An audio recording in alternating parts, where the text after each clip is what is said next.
اس لیے قرآن کریم نے ان چیزوں کا اعلان کر دیا. حجۃ الوداع کا زمانہ ہے، کالی کملی والے کا آخری حج ہے. جبل رحمت کے نیچے ذرا سی نیچے اتر کر جگہ بنی ہوئی ہے، وہاں پر ایک اونٹنی پہ سوار ہے، ایک ڈاچی پہ سوار ہے. لوگوں کو فرمایا یا ایھا الناس،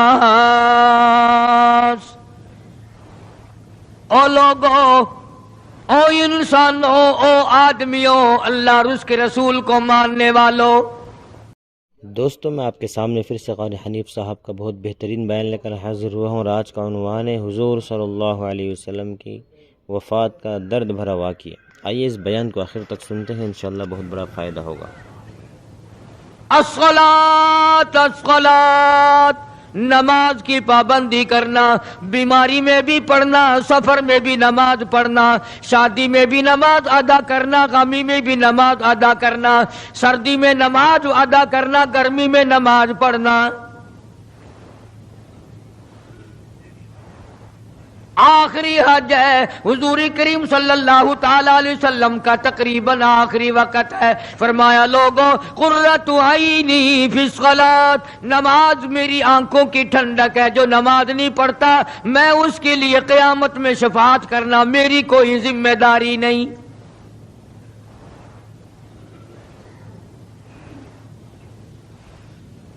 او ما ملکت ایمانہم، اور لوگوں اپنے ملازموں کا خیال کرنا، محتاجوں کا خیال کرنا، غریبوں کا خیال کرنا، مزدوروں کا خیال کرنا، معذوروں کا خیال کرنا، غریب پروری کرنا، لوگوں کے ساتھ ہمدردی والا برتاؤ کرنا.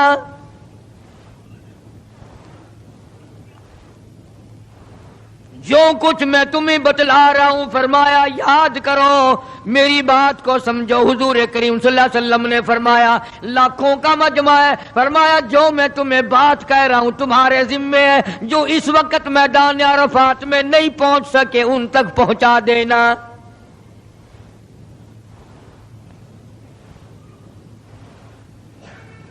ادھر آپ نے امت کو تبلیغ فرمائی، آخری خطبہ ہے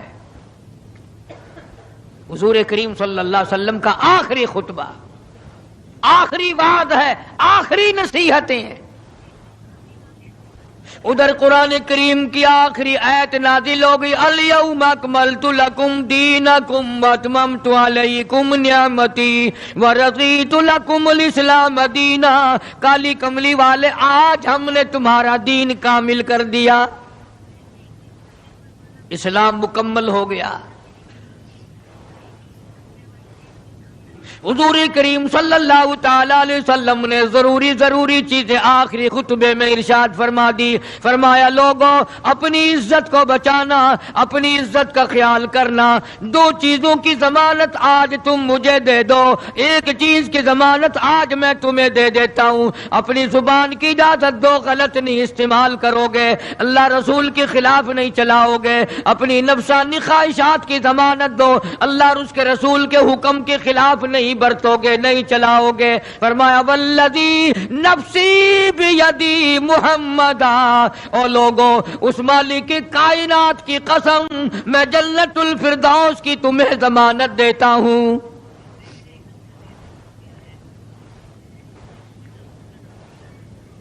حجۃ الوداع میں خطبہ ارشاد فرما دیا. اس کے بعد مینا مزدلفہ تشریف لے آئے، مکہ مکرمہ میں تشریف لے آئے. واپسی مدینہ پاک میں ہو رہی ہے، راستے ہی میں طبیعت بگڑ گئی.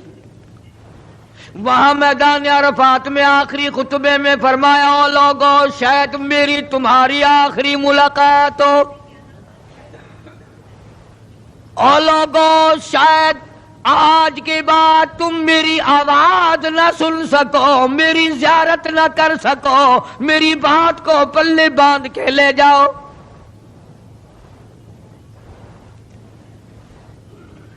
مدینہ طیبہ میں پہنچ گئے. راستے میں جو طبیعت بگڑی اور مزید خراب ہوتی چلی گئی، زیادہ پریشانی بڑھتی چلی گئی، یہاں تک کہ مدینہ پاک میں تشریف لے گئے تو مرض شدت اختیار کر گیا. جناب ابو ہریرہ رضی اللہ تعالیٰ عنہ نے دیکھ کر عرض کر دیا میرے آقا بڑی کمزوری آ گئی، بڑی ضعیفی آ گئی، بڑی ناتوانی سی آ گئی، بڑے آپ کمزور ہو گئے، بہت زیادہ ضعیفی چہرے سے ظاہر ہونے لگی۔ فرمایا ابو ہریرہ موت قریب ہے، موت قریب ہے، زندگی دور ہوتی چلی جا رہی ہے، اور تجھے کیا بتلاؤں، جب قرآن کریم کی ان صورتوں کی تلاوت کرتا ہوں جن میں قیامت کا ذکر ہے، میرا سانس رک جاتا ہے، میرا سانس بگڑ جاتا ہے۔ ابو ہریرہ رضی اللہ تعالیٰ عنہ فرماتے ہیں میری آنکھ کھل گئی، پچھلی رات تھی، میں دربار رسالت میں چلا گیا، میں نے جا کے دیکھا حضور نے نماز کی نیت باندھی ہوئی ہے صلی اللہ علیہ وسلم، میں نے بھی ساتھ کھڑے ہو کر نیت باندھ لی۔ سورہ بقرہ 2.5 سپارے کی پوری سورت ہے۔ ابو ہریرہ کہتے ہیں پہلا سپارہ ختم ہو گیا، دوسرا سپارہ ختم ہو گیا، میں نے اندازہ لگایا کہ چلو سورت ختم کر کے تو رکوع فرمائیں گے، آل عمران شروع فرما دی، وہ 1.25 پارے کی ایک سورت ہے۔ پھر میں نے اندازہ لگایا کہ چلو اس سورت کے ختم ہونے پہ تو رکوع فرمائیں گے، سورت نساء شروع فرما دی، 5.25 پارے پڑھنے کے بعد جب رکوع فرمایا،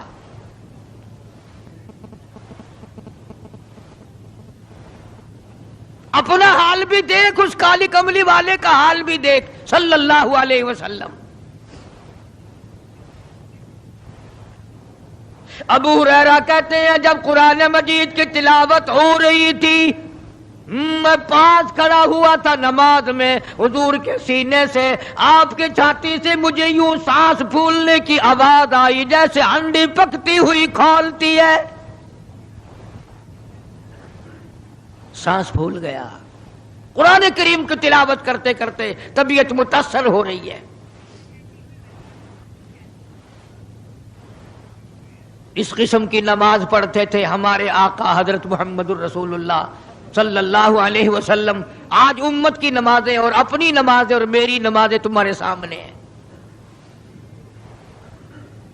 امام الانبیاء محبوب کبریا حضرت محمد مصطفیٰ صلی اللہ تعالی علیہ وسلم کا مرض اتنا شدت اختیار کر گیا، بے ہوشی شروع ہو گئی، کبھی ہوش آ جاتا ہے، کبھی پھر بے ہوشی طاری ہو جاتی ہے، مرض بڑھتا چلا گیا۔ ایک روز نماز کا وقت آیا، جناب مدنی کریم صلی اللہ تعالی علیہ وسلم کے دیوانے، حضور کے پروانے، حضور کی شہدائی، حضور کے اوپر جان مال قربان کرنے والے، اولاد قربان کرنے والے، ساری زندگی قربان کرنے والے صحابہ کرام مسجد میں حیران ہیں، آج نماز کیسے پڑھیں گے، سرکار موجود نہیں۔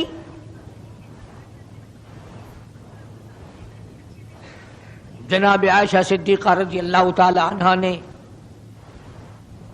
جناب فاطمہ الزہرا رضی اللہ تعالی عنہا دونوں پریشان ہیں کہ مرض بڑھ گیا ہے، تکلیف زیادہ ہے۔ ہوش آئی آپ کو، فرمایا اصلی الناس، کیا لوگوں نے نماز پڑھی؟ فرمایا قالوا لا بل ينتظرونك، نہیں پڑھی بلکہ آپ کا انتظار ہو رہا ہے۔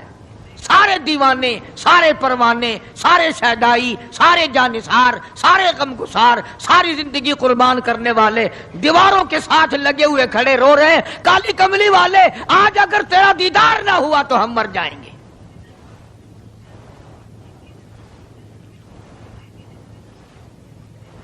فرمایا مری ابا بکر ان یصلی الناس، عائشہ رضی اللہ تعالی عنہ، ابو بکر کو میری طرف سے حکم دو میرے مصلی پہ کھڑا ہو کر نماز پڑھائے، میرے مصلی پہ کھڑے ہو کر نماز پڑھائے۔ حضرت عائشہ رضی اللہ تعالی عنہ نے عرض کر دیا میرے آقا میرا ابا تو کئی دن سے روتا پھرتا ہے، کئی دن سے رو رہا ہے۔ اذا جاء نصر اللہ کی سورت جب نازل ہوئی تو سارے صحابہ نے خوشی منائی، سارے مدینے نے خوشی منائی. اذا جاء نصر اللہ والفتح، اللہ کی حمایت آئے گی، نصرت آئے گی، تائید آئے گی، فتح آئے گی. ورأیت الناس یدخلون فی دین اللہ افواجا، تم دیکھو گے کہ فوج کی فوج اسلام میں داخل ہو رہی ہیں، لشکر کے لشکر اسلام میں داخل ہو رہے ہیں. ساری بات خوشی کی ہے. فسبح بحمد ربک، اور آپ میری تسبیح بیان کریں. بس یہ آیت سن کر ابو بکر کی چیخ نکل گئی. سارا مدینہ خوشیاں منا رہا ہے، سارا مدینہ خوشیوں میں ہے، سارے صحابہ خوشیاں منا رہے ہیں. عام لشکر اسلام میں داخل ہوں گے، ساری فوجی اسلام میں داخل ہو جائیں گی. لیکن ابو بکر صدیق کو لوگوں نے دیکھا اس کونے میں بیٹھا روتا ہے، گھر میں بیٹھا ہوا رو رہا ہے. اس نے پوچھا صدیق رضی اللہ تعالیٰ عنہ، سارے تو خوشیاں منا رہے ہیں، تو رو رہا ہے، تجھے کیا تکلیف پہنچی ہے؟ اذا جاء نصر اللہ کی سورت کے نزول کا پتہ نہیں چلا؟ جناب ابو بکر رضی اللہ تعالیٰ عنہ جو نبوت کا راز جانتے ہیں، مزاج شناس نبوت کے سب سے پہلا رفیق، سب سے پہلا ساتھی ابو بکر صدیق رضی اللہ تعالیٰ عنہ ہے. روتے روتے فرمانے لگے، او مدینے والوں، یار کی جدائی کا وقت آ گیا. حضور کریم صلی اللہ علیہ وسلم کی روانگی کا وقت آ گیا. انہوں نے کہا تجھے کیسے پتا چلا؟ کہ دیکھتے نہیں ہو قرآن میں کیا؟ فسبح بحمد ربک، آپ میری تسبیح بیان کریں. مطلب یہ کہ آپ میرے یہاں آ جائیں. سب سے زیادہ صدیق اکبر نے قرآن کریم کو سمجھا. تو حضرت عائشہ رضی اللہ تعالیٰ عنہ نے عرض کیا، کالی کمبلی والے وہ تو پہلے ہی روتے پھرتے میرے ابا، تو کسی اور کو حکم دو. فرمایا عائشہ، امت میں تیرے باپ جیسا نظر کوئی نہیں آتا، ساری امت میں تیرے باپ جیسا نظر کوئی نہیں آتا. صدیق اکبر رضی اللہ تعالیٰ عنہ کو حکم مل گیا. صحابہ نے مصلی پہ کھڑا کر دیا، نماز ہو رہی ہے. اللہ اکبر. ایک تھوڑا سا نقطہ باریک سا ہے، اگر توجہ کرو گے تو مزہ آئے گا. ادھر حکم دے دیا نماز پڑھانے کا، ادھر نماز شروع ہو گئی. ایک تو یہ بات تھی نا کہ حکم دیا، نماز ہو گئی، پوری ہو جائے گی، وہ پڑھا دیں گے. اور ایک یہ ہے کہ میں خود نماز پڑھاتا ابو بکر کو دیکھوں، صرف پڑھاتا نہ دیکھوں، میں بھی صدیق کے پیچھے نماز پڑھوں. کل لوگ کوئی اعتراض نہ کریں